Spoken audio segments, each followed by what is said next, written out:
everyone, and happy Friday. I don't know, I just thought we would try over here for our episode of Morning Brew. I'm also using a different camera, so hopefully the quality is similar, if not the same, if not maybe even better. We shall see. I just wanted to hop on, say good morning. I hope that this Friday is treating you well. And I kind of wanted to talk about on what you could expect for Palm Sunday. So Palm Sunday is this weekend, which is just kind of crazy to think about. I cannot believe Holy Week is already here. And it's just crazy because this Palm Sunday is obviously going to look very different than any Palm Sunday probably that you've ever experienced before. Yeah, I mean, for starters, we are not going to be gathering for Mass in a physical way. We will have virtual Mass once again, and I will go ahead and put that link down below. It will premiere at 9 a.m. on Sunday, so you can join us then, and that way we can all pray together, or you can join us anytime afterwards. The link will be live, and just whenever you have the chance to watch the Mass. But yeah, so it is going to be a little bit different. You know, I think about the memories that I have with Palm Sunday. It's kind of a special Mass because we have a gospel at the beginning and they bless the palms and they get handed out and you hold your little palm. And I don't know about you, but then I would make my palm into a cross and we'd put it on our altar, and it was just something very special that we would always do every year. In addition to that, it's also the Sunday that the Gospel of the Passion is read. And sometimes they have 3 people reading it. I've been to a couple parishes where they sing the whole thing. And so again, just different traditions that we are not going to necessarily experience this Sunday.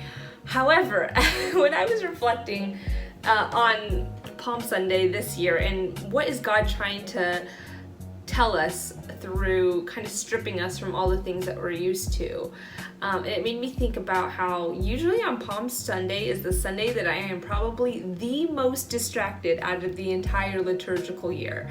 Even more than the Easter Vigil where you get to hold a candle.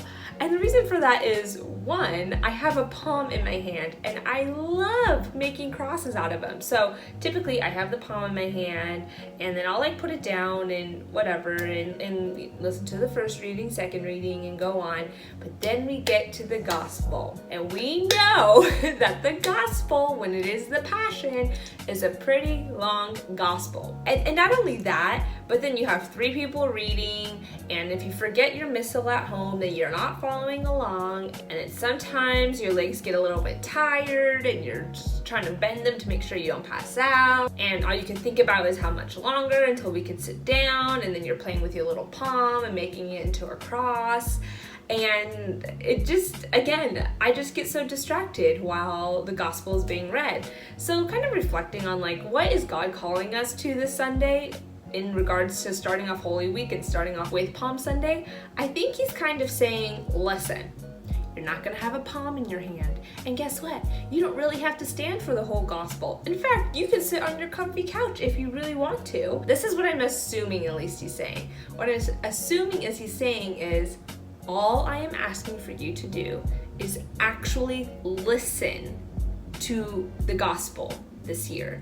Actually listen to what I am telling you in the gospel about the Passion, right? I don't know, it's kind of exciting. It's exciting to know that God is just constantly going after our hearts and trying to reveal new things to us. And so he's like, you know what?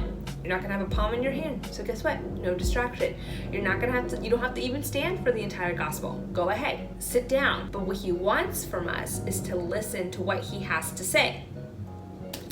So I don't know, I think that's kind of exciting. I think it's exciting to know that the Lord is still with us and still moving in our church despite things that might look different this year or feel different. This is definitely going to be a very, very different Holy Week, but I think that the Lord is going to kind of show us a new perspective, show us the stories in a different way, and again, kind of bringing it back to the domestic church and showing us how these gospel stories and the life, death, and resurrection of the Lord isn't just something that should be shared in our parishes and should be learned about in our parishes, but should also be brought home and be brought into the home in such an intimate way.